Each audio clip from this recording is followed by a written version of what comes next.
Üzgü tınıqlar. Abdori Asılxan Hasanov. Birinci qism Baytoqayga yetkilib chiqish. 4-ci bölüm. Bundaq nazuk vaziyatda men bu yeziga kelmayla bala qazaga yo'liqdim. Ammo Allah meni qo'g'dab qoldi. Darrov hushimni yig'ib, hushyorlik bilan men muhr qog'oz izlab magazinga borgan edim, ammo do'konda qog'oz yo'q ekan. Do'kon eshigida mushu qog'oz turibdi. Balkim birlarining muhr qog'ozi tushib qolgandi deb o'ylab ishlatgan edim dedim. Men ömrümde yolg'on so'zlab baqqan emas. Qandaqlarcha mundaq yolg'onni so'zlab qolganimga o'zimmi hayron qoldim. O shundaqmı deyloq, sen buni tepib olganingda buning mavjushi tanlanma asarlari ekanligini bilgandan keyin nemishqa sinfiy dushmanlarning bu qilmishlarini tashkilga ma'lum qilmaysan deb hurpaydi. Men uning mavjushi asarlari ekanligini bilmadim dedim. O sen xat tunimaydigan ziyolimisan deb vaqirdi. Atrofdagilar qaqaqlab kulishdi. Men bu masxirlarni qattiq har olgan bo'lsammi, tamkinlik bilan haqiqatan xat tunimayman dedim. Ular sen saqmi? Undaqda qandaqlarcha ziyoli bo'lib bu yerga kelib qolding dedi. Men shundoq, men o'ttir maktabgacha xanzucha o'qigan, Uyg'urchada ismimni yozolmayman deb yana yolg'on so'zildim. Amaliyotda men rostli Uyg'urcha maktabda o'qimagan bo'lsammi, ammo dadam opamlar Xitoychang xeyli yaxshi bo'lyotidi, ammo Uyg'urcha bilmasang bo'lmaydi deb mening Uyg'urcha savodimni chiqargan edi. Ular hayronlikda bir-biriga qarashib qoldi. Chunki tarixdan tartib bu atrofdagi yezilarda birmi Xitoy yashab baqmagan ekan. Shahar noilaga yiroq, qatnashi qolaysiz, yo'llari nachar bo'lganlikdan faqat 1960-yillardan keyinla anda-sanda Xitoylar kelib o'rinlashgan.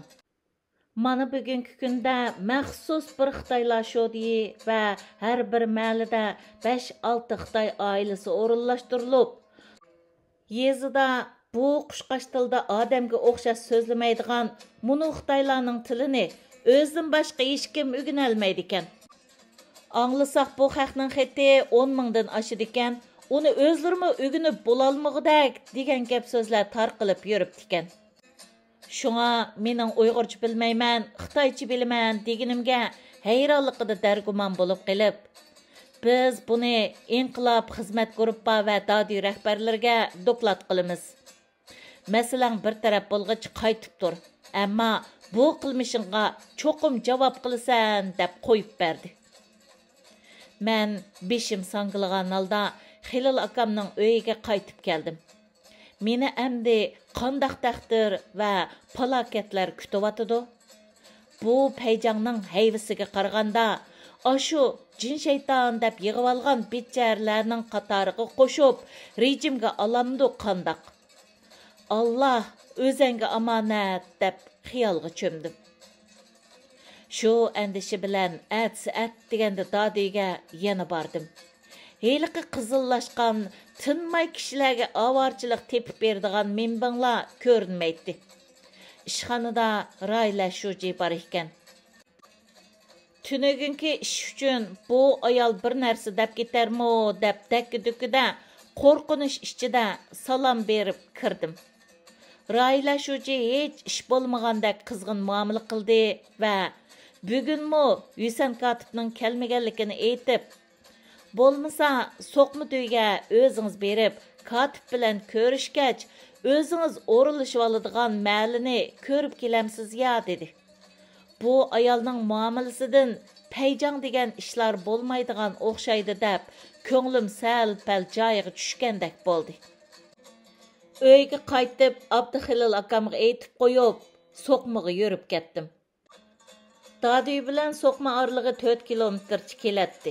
Shevirg'an chiqib, yandagi qorlarni uchirib, mali yo'llarni farq etkusiz qilayotgan edi. Men 20 metrcha keladigan qorni kechib ketyapman. Yo'l va mahallada biror harvikash yoki biror insonmi ko'rinmaydi. Hamma yoqni qilin qor bosgan. Kishilarning o'ylarining turxinlaridan is chiqib turadi. Mahalladan uzab 3 kilometrcha yo'l yurganda bir jangziga kelib qoldim. Bu yerni Munavvar xo'ja jangzisi deb ataydi ekan. Dadamning deb berishicha, dadamning buradiri Munavvar xo'ja 1962-yili O'zbekistonga chiqib ketgandan keyin chegara taqilib qilib, Sovet Xitoy munosabati buzilib, G'uljadagi minglab oilalarga o'xshash Munavvar xo'ja o'g'illari Anvar xo'ja, Akram xo'ja va Iskandar xo'jalar G'uljada qolib qolgan. Munavvar xo'ja cho'ng chorvador bo'lib, bu jangzini mal qishiltish uchun 10 ming mo yer, uy, qo'tallari bilan 1930-yillarda setib olgan ekan. Sinib ayrish mezgilida zimin bilan chorva tang kelib qilib, Munavvar xo'jani zo'migar 18 yoshdan oshgan bu 3 o'g'ilni pomichik qilib bekitgan ekan. Keyin Munavvar xo'ja O'zbekistonga ketib, shaharning Sudarvozi mahallasidagi hashamatlik qorojoy do'konlarini musodir qilib, bu 3 o'g'ilni bola chaqinlari bilan shahardan qo'g'lab chiqarganlikdan bu jangzida mushu 3 o'ylik ak ufqlar proletariat diktatorisining rejimida yashaydi ekan. Appak qor bosgan yo'l bo'yidagi bu jangziga qarab, dadam so'zlab bergan Anvar xo'jalar bar jangzining mushu ekanligini jazmlashtirdim. Va dadamning topilig'ini bo'yicha Anvar xo'jalarga dadamning salomini yetkizgach, hol ahvol so'rab chiqaychu deb o'ylab atrofga boqdim. Hech bir inson ko'rinmaydi. Hamma yerni appak qilin qor qoplagan. Turxundan is chiqayotgan peshayvonlik uyning g'o'ylisida odam bo'lsa kerak deb burildim. G'o'yla g'orosiga kelib, g'o'yliga qarsam 14 yoshlar chamisidagi nozikkina bir qiz o'zining bo'yidan uzun cho'ng supurgi bilan uy ishigidan manganxona, ig'il, o'birniga bordigan qorni supurib yo'l echiyotgan ekan. Meni ko'rib, so'zmashlik bilan salom qildi. Men salomga javob qaytargandan keyin Anvar xo'ja akamning uy mushummi deb so'rdim. U qiz, dadam bor, uyga kiring dedi. Men g'oroning yog'chini tushirib, o'yliga kirdim va qizning boshlashi bilan peshayvonlik pakaroq selingan uyga salom bilan kirdim. Uyda Anvar xo'ja aka, To'xti Pasha apa va Iskandar xo'ja akalar bor ekan. Ular menga qarab, bu bo'tan bala kimki deb hayron bo'lishqinicha uyning o'ttirsidagi ko'rpich salgan yerga taklif qildi. Men tortinib, qo'rinib, ko'rsatgan yerda o'ltadim.